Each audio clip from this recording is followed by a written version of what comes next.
Hello and welcome back to the Windows 10 Technical Preview Jumpstart.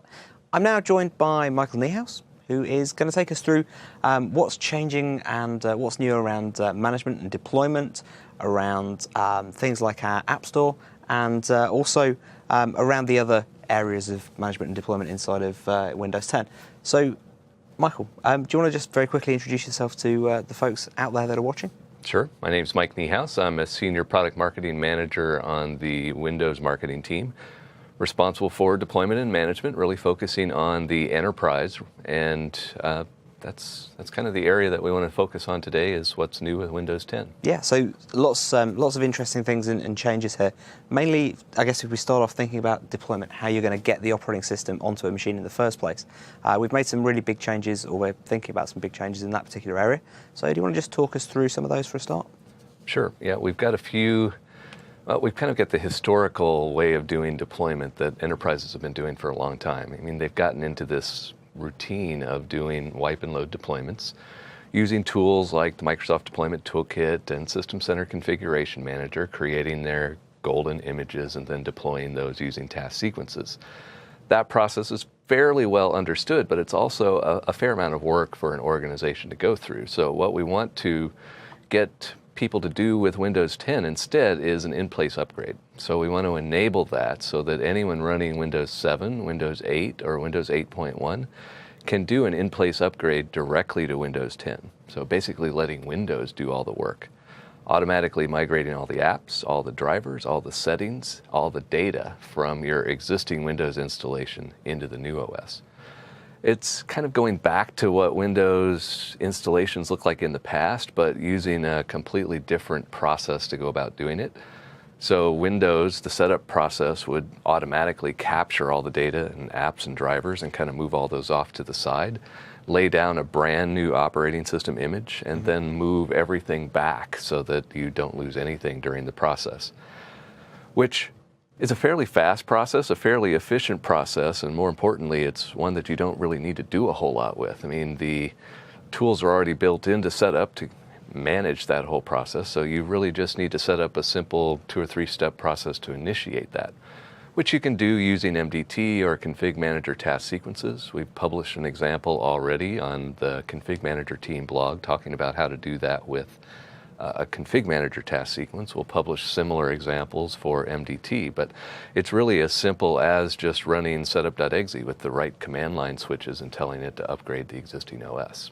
And I think that's going to be something that people are actually going to find very useful, because it's going to take away lots of the heavy lifting that everybody's kind of gotten used to with doing a deployment. It means that you can literally run an in-place upgrade, in essence, and that's going to move people into a more manageable solution for an enterprise, which kind of we've spent quite a long time kind of, I guess, changing people's mindsets about that over the past few years to move more towards a wipe and reload, because it kind of had that kind of level of guarantee, that reliability that you'd build into it as an image engineering function. Whereas now we're starting to see this need to be a lot more flexible inside of the enterprise, and that's one of the big things that we're getting as customer feedback, is that we need to have a more flexible method of being able to do deployment. So when we start to think about the difference between wipe and load and in-place upgrade, do you think that's going to mean that we're going to see completely nobody continuing to do wipe and load, or do we still see that that's actually going to be a way that people are still going to be deploying? Well, there are going to be some scenarios where it's necessary, like if you're changing the architecture of the OS from, say, a 32-bit OS to a 64-bit OS, or if you wanted to change from a non-UEFI to a UEFI installation, or there are some scenarios like that where it would still be necessary to do a wipe and load deployment. But we hope that for a large percentage of the cases, you would look at in-place upgrade as being the easier choice.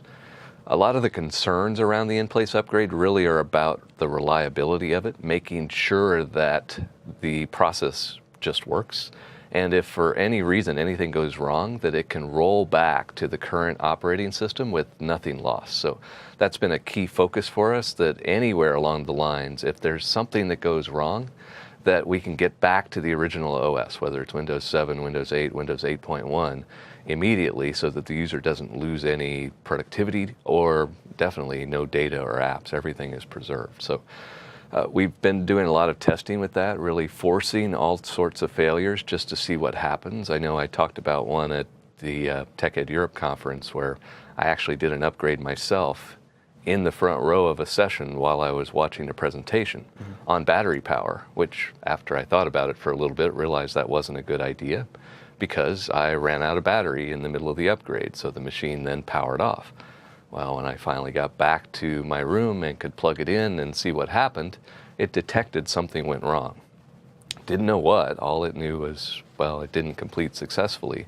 It then rolled back to my previous OS, and I could then just try again later. So that's really the hope, that the benefit's going to be for the IT pro, the administrator who's running this, that if there are failures, they're not going to be the catastrophic failures where you had to send someone to the desk right away to get the machine back up and running. Instead, they're going to be failures where it rolls back to the OS, you check the logs, you figure out what the issue might have been, fix the issue, and then try again. So they tend to be quiet failures. The user might not notice unless they're sitting in front of the machine at the time that it happened. And it's certainly not going to be a destructive type error.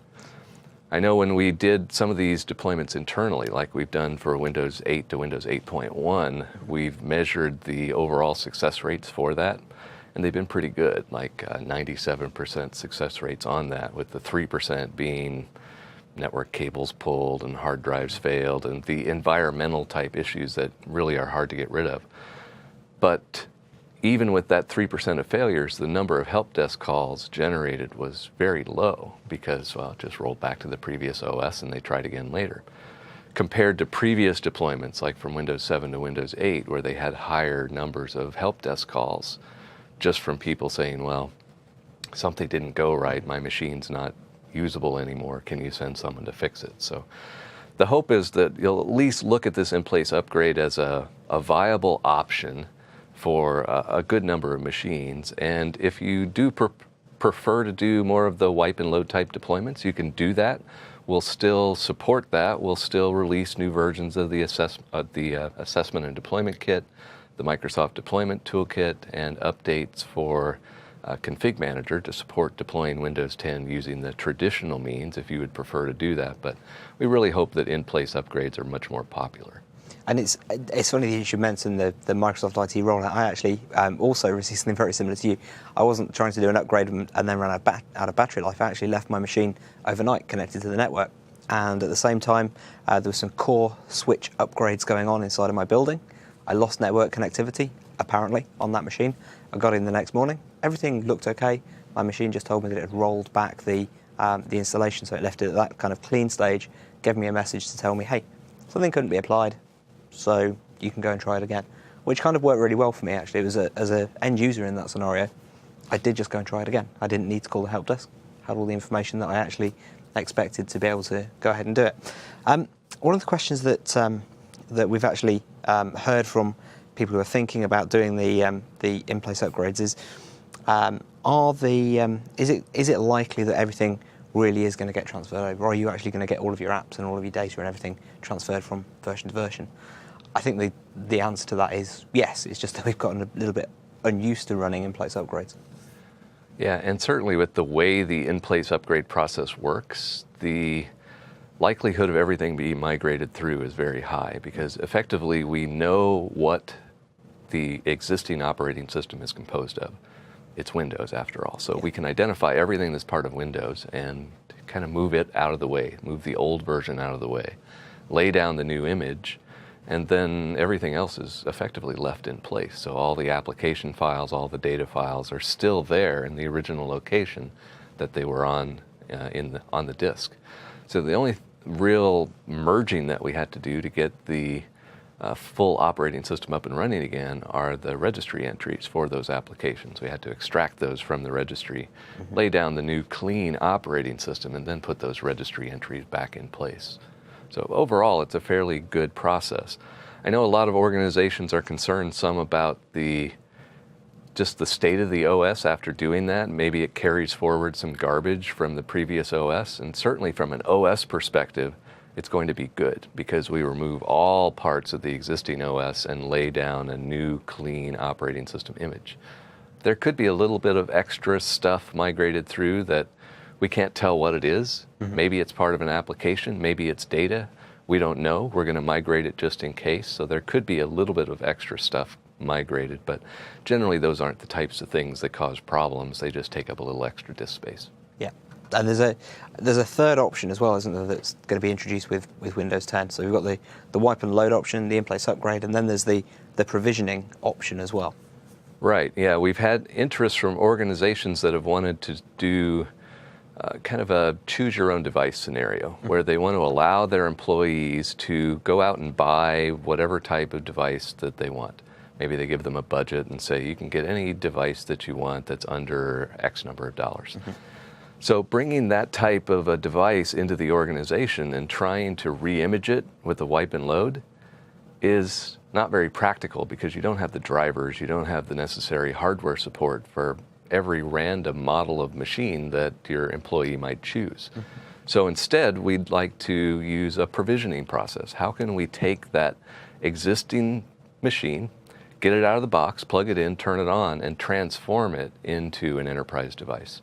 So use the image that's already on it, provided by the OEM, remove any extra stuff the organization doesn't want, add the enterprise configuration, the enterprise apps, enroll it in management, maybe join it into a domain, and then just hand it off to the user as a fully configured device. So that's the goal with provisioning, is to try to make that simple. We don't expect every organization to use this because, well, a lot of organizations prefer standardization and having a fixed set of models and putting their corporate image on it before the machine is ever seen by the end user. And that's fine, and we would expect that to be the prevalent way of still doing it in the future. But for those that do want to support these new device scenarios with choose your own devices and similar types of new device setup scenarios, that they should be able to do that using these tools. Yeah, it seems to be like a very interesting way of being able to do this, because you're right, the single biggest issue that you always find is new device, brand new to market, IT haven't had the chance to test it yet, user wants to come in and use it, IT then have to go and find all of the drivers for that particular device, and some of them tend to be poorly documented by the OEM. It might be a new chipset driver that adds XYZ extra functionality that you don't really notice as the end user, but it affects battery life. And those kind of things are hard for IT to go through and test on every single type of device. So, well, and there's also just the user expectation that if you bring in a new device and hand it to IT and say, make this work, they're probably not going to be able to do that in an hour. Yeah. And it's probably something that is going to take a week or so while they experiment with it and make sure that they've got the right drivers and that the corporate image works correctly and all that good stuff. So being able to do a provisioning process on it as an alternative is something where you could actually turn that machine around very quickly and hand it back to the user. So it opens up some new scenarios and some new possibilities for the organizations that want to try that out. Yeah, but it's certainly not the only choice. We've got probably the best set of choices that we've had in terms of operating system deployment now for many years, with the option to do wipe and load, with the option to be able to do it in place, or to be able to go and provision that operating system. It gives you guys way more flexibility in order to be able to do your deployments exactly the right way for your organisation. So hopefully that's going to be one of the things that gets received really, really, really well. In terms of management choices, there's also different ways that we're going to be able to manage devices going forward as well. Yeah, and historically we've had things like Active Directory, Group Policy, System Center Configuration Manager, and that's been the standard way for organizations to manage the devices in their environment. And that's worked really well, but things have changed. I mean, machines are much more mobile now than they used to be, so coming up with a mechanism where we can manage these machines even as they roam around the world and are connected only to the internet and may never connect to the corporate network. We had to have other alternatives. So we're looking at different areas, like for identity. We want to be able to support not only Active Directory, but also Azure Active Directory. So we can take a device, join it into Azure Active Directory, and log in with an Azure Active Directory account. So it never has to connect to the corporate network in order to even log in.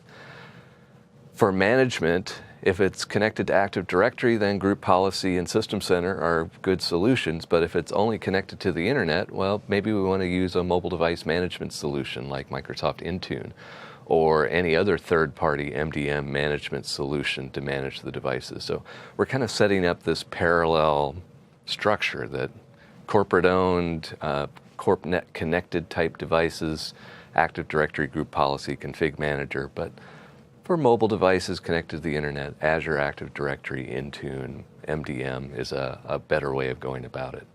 Yeah, it's one of the things that I was doing a customer conversation a couple of days ago, and they had literally thousands of devices where those devices never get to see a corporate network connection anymore. They are road warrior type devices, they're branch office type devices, and they just need something more modern to allow them to be able to work in that scenario. They could have everybody VPN back into the corporate network, but then they've got the challenge of managing thousands of corporate VPN connections, and that again gives them management overhead.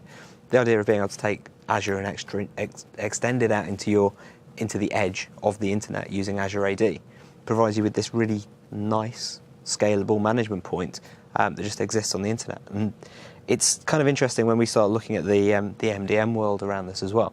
Because there's so many choices around MDM, do you go Microsoft Intune, do you go with the third-party option?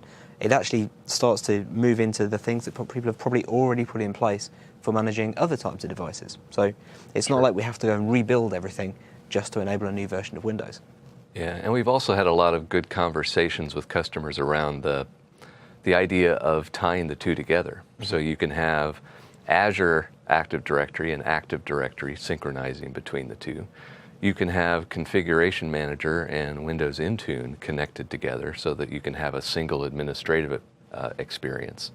The Intune guys and Config Manager team generally refer to that as the single pane of glass. You want to be able to manage the devices appropriately. So the corp connected devices managed with Config Manager, the internet connected devices, let's manage those with Intune. But we can do all of our administration from a single console. We can define the app once. We can push it out to machines, and it gets delivered the appropriate way for the device for the different way the device is being used. So giving you that level of choice allows you to say for different groups of machines, for different populations of users, I can do it differently. Mm-hmm. So it's not a one-size-fits-all solution. We don't expect it to be. We expect you to be able to make those choices and implement the right solutions for the different types of users within the org. Yeah, and I think it's really important that we're actually providing a toolkit. Essentially, we're giving you these different components that you can use for a different point in time. So if you've got a lot of group policy deployed, then Windows 10 is going to be able to take those group policies and actually apply them and make use of them. If you've got lots of work already gone into deploying an MDM solution, then you can just go and leverage the MDM solution to do much the same type of work. So it's good that we're getting into that particular kind of approach with all of those things. Yeah, and with MDM in Windows 8.1, which is when we introduced it initially, we added enough support to give you the appropriate controls for bring your own device scenarios. So lightweight management of the device. With Windows 10, we want to extend that a lot more to give you probably not the full set of controls that you would have with group policy. Because group policy has something like 3,600 settings that you could configure. Mm-hmm. And Config Manager has a whole lot of additional features on top of that to really give you complete control over Windows on those devices. With mobile device management, it's designed to be lighter weight and simpler. So we want to provide fewer settings, but still to make sure that we provide the critical settings that organizations would expect for the machines that they want to manage using this lightweight cloud-based approach using MDM. So we'll certainly beef up the capabilities that are in Windows 10. That remains to be seen exactly what that set of controls is going to look like, since we're still actively developing that right now. But certainly the intention is to grow the level of MDM support significantly in the Windows 10 timeframe. And what about when we start to think about, we've got Windows Store on this particular slide as well. How does Windows Store fit into that management choices arena? For Windows Store today, we've got some limitations with the way that the Windows Store works in a Windows 8.1 environment. It's really not necessarily enterprise friendly, that it's using consumer identities like Microsoft accounts. It's using credit cards to acquire applications. So things that just don't necessarily play well inside of an organization. But as we move forward to Windows 10, we want to try to fix a lot of those challenges. So we end up with choices on exactly how the organization wants to use the Windows Store. You can certainly leave the consumer option available and just say that, well, you're using the Windows Store to acquire apps for your personal use on your enterprise machine. And that's fine because these are sandboxed applications that can't access any corporate data. They can only do the very self-contained things that they're designed to do. So you can have that consumer experience using a Microsoft account, buying apps with their own personal credit card. Or you can move to more of the enterprise managed approach. So we're implementing a new business store portal where an organization using Azure Active Directory can log in and say, I want to acquire these apps for the organization. So they can buy these using credit cards, using purchase orders, using invoices. The licenses then are owned by the organization so that they don't disappear when the user leaves the company. You get full control over those licenses. You can distribute them to end users directly, to the point where they would just get a link that they click on to say install here. Mm-hmm. You could instead make it available through the Windows Store itself, using your own private store within the store, so they could browse through the applications that the org's made available to them, click on a particular app, and then it installs for them.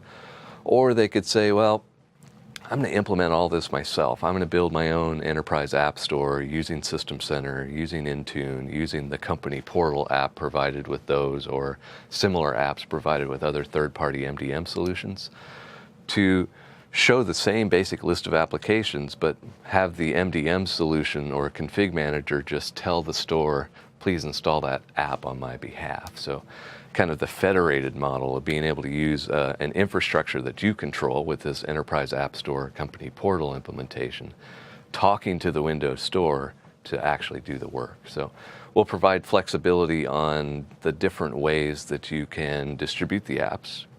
We can provide flexibility on the way you acquire the apps. And we can also enable some new scenarios like, well, you want to put the app into your image? We can do that too. Download the application files from this business store portal, inject them into your image, sysprep that, and deploy that out to your machines, and the app's already there. So really trying to take care of a lot of the challenges and a lot of the complaints that we got from users of Windows 8 and Windows 8.1 to provide those capabilities in Windows 10. It looks like some of those are going to be incredibly useful. I think the ability to be able to take a store app, download that as a kind of side loadable application, then gives you a lot more flexibility around what you're going to be able to do with pre-provisioning that for a user on a particular device. It becomes part of your OS build. It can enter into all sorts of other places, but it's also going to require that there's some management overhead there. You're going to have to keep the app up to date, presumably, as well. Yeah, and you always have to make those types of trade-offs, and they're the same types of challenges that you would have with your typical desktop applications today, the Win32 apps. If you want to deploy those yourself, you do that using Config Manager, and you basically take on the maintenance tasks for those. In the case of the Windows Store apps and the Business Store portal, you would be able to download the files and install them, but we should still be able to patch those from the store. So we can at least simplify some of those operations so that they're a little simpler than they would be for a desktop application today. I think the application life cycle is going to make things a lot easier for folks there. We're going to take some of that burden away from them. I also think that the licensing that you've mentioned here is going to be really key for people, because once you can start to buy apps as part of your company's normal standard purchasing approach, then that actually means that, hey, we can actually use these apps in places where we wouldn't necessarily have thought about them before. So it could be that you can allow somebody to install a company-purchased app onto a home device, for for example, which maybe they wouldn't have been able to do in the past. And there's other kind of improvements that'll really help around that kind of stuff. I think it's also really key that we can provide a store within a store for people inside of enterprise as well.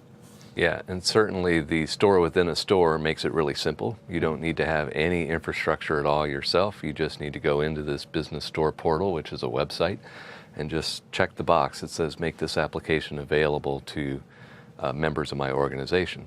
When they log into the store using their organization ID, which would be an Azure Active Directory account, they can then see all of the apps that have been made available to their organization and just click the install button on each one of them. So really simple for the end user, really simple for the IT pro because there's no infrastructure to worry about. Yeah, and it actually even opens up areas where maybe there isn't an IT pro. It could just be, I guess, maybe a teacher inside of a school, and they can do exactly the same thing. They can go in and say, hey, these pupils are allowed access to these applications. They don't need to know how to roll out a system center infrastructure to be able to provide a company store.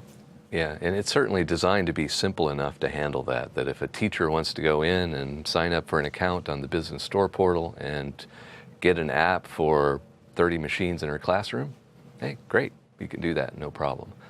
The license management is also designed to be fairly flexible so that you can deploy a license to a user, or the user can select the application through the private store within a store. And we'll keep track of who has those licenses, and if by chance the person leaves the organization or isn't using the app anymore, you can reclaim that license and assign it to someone else. So you have continued control over those licenses. You can take the pool and assign them wherever you want. So fairly easy to do that. Yeah, and that's actually, it's one of those things that I've been doing application deployments and packaging for my entire career. And it's one of those things that actually everybody's always wanted, the ability to be able to say, hey, these are the only people that are allowed to use this application. And yet there's never really been a great single point of control for that. We've had things like application metering to try and help with it, but this seems to be a new answer to an old problem.